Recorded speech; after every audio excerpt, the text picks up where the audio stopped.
Mr. Chairman, thank you very much, and thanks to Ms. Crockett for calling us together. We are already 10 weeks into the Trump administration, and still the Republicans are recycling the most tiresome, vacuous, and debunked stories, conspiracy theories about the Biden administration, while demurely declining to conduct any oversight at all of the current administration. And I agree with the chairman of the full committee, Mr. Jordan. It is day and night, but I think he's seeing day and night backwards.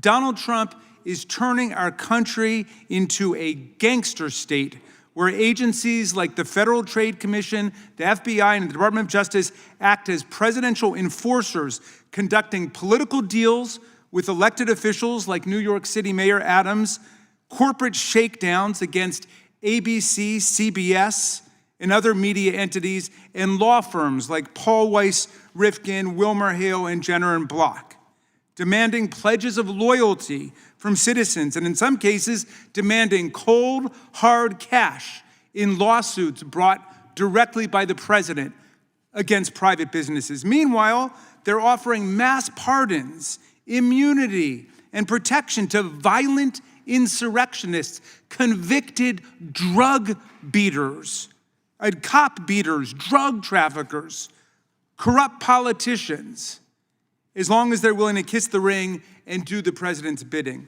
Let's look at how this administration is treating the honest men and women of the FBI. In his first days in office, Trump targeted thousands of FBI agents simply for doing their jobs after the mob violence of January 6, 2021, and holding the cop beaters and insurrectionist rioters accountable.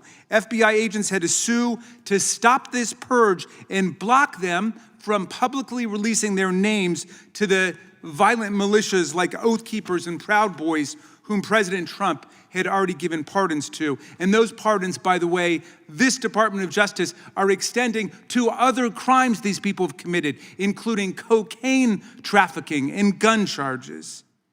This administration isn't opposing corruption. It's opening the door wide open to corruption every single day for his friends. Donald Trump ordered the FBI to stop conducting background investigations of top White House officials. Why? He disbanded the FBI's Foreign Influence Task Force, charged with identifying and combating malign foreign influence operations targeting the United States. Why? He suspended enforcement of the Foreign Corrupt Practices Act and reduced enforcement of the Foreign Agents Registration Act just 2 days after it was reported that Director Kash Patel had engaged in lucrative consulting work for Qatar and for a Vladimir Putin-connected foreign arms conglomerate. The current FBI leadership is diverting the FBI's resources away from public safety and national security and towards MAGA conspiracy fixations and obsessions. According to press reports, hundreds of agents ordinarily assigned to defending the national security of the United States have been pulled into a mind-boggling effort where they were pulling all-nighters and working around the clock to review the Epstein files after Attorney General Bondi botched the first attempt at what she said was going to be a complete release of the Epstein files. So it's important to consider what the FBI is not investigating in the frenzy of all these Back to the Future wild goose chases. They're not investigating Signalgate, the extraordinary decision by a group of America's highest national security officials, including one who was in Moscow at the Kremlin at the time, to compromise the safety of our service members and intelligence officers by using Signal, a non-secure commercial application to reveal specific confidential and classified details about an impending military airstrike, complete with timestamps for when F-18 aircraft would launch and arrive at their targets and when Tomahawk missiles would be fired at buildings controlled by Houthi members. What are DOJ and FBI doing to investigate this stunning, dangerous episode of incompetence or recklessness, at the very least, that undoubtedly violates all kinds of federal, criminal, and civil laws? Nothing. In fact, when asked about the Signal chat, Attorney General Bondi changed the subject to Hillary Clinton and Joe Biden. Sound familiar? That's what we're doing today. Just a week after the story broke about this tremendous security breach, she said, case closed. No further investigation, no lessons learned, no hearings. That's the end. Can you imagine what they would be doing if that had happened under President Biden? If his top national security team had been talking about a military strike on Signal, there would be 8 special committees and subcommittees investigation, and they'd all be demanding impeachment, the way they're demanding impeachment of judges who blow the whistle on the illegalities of this administration. Well, what else is the FBI not investigating? Elon Musk, his startling ties to the Communist Party of China, the CCP. Musk is bulldozing our federal government while accessing the people's most sensitive databases. And he's traveled to China multiple times in the last several years and met with the highest level Communist Party officials. He's continued to open factories in China where he does half of his business, even as he works as a, quote, special government employee to dismantle and destroy our federal government. Can you imagine if President Biden had done that, what our colleagues would be saying?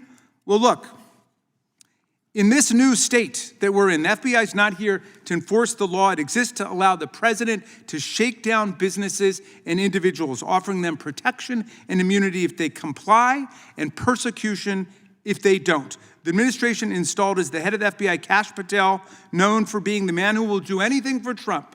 They also installed as deputy director Dan Bongino, a far-right podcaster and conspiracy theorist who boasted in 2018 that his entire life right now is about owning the libs.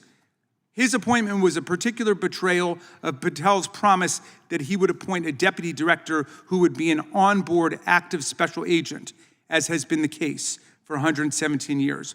Already stories of intimidation and pressure in this DOJ and this FBI are trickling out. 7 veteran prosecutors were forced to resign rather than take part in a corrupt bargain to dismiss charges that were brought by a grand jury in New York against the mayor of New York, Eric Adams. The U.S. Attorney for the Southern District, Daniel Sassoon, who clerked on the Supreme Court for Justice Scalia and was active in the Federalist Society, resigned, saying nothing had changed in the facts of the case, nothing had changed in the law of the case, nothing had changed in the evidence. It was simply this political deal that Donald Trump had cooked up with the mayor of New York, who traveled down to Mar-a-Lago. The longtime criminal chief in the D.C. U.S. Attorney's Office was forced to resign rather than open the current bogus investigation into Biden-era clean energy projects.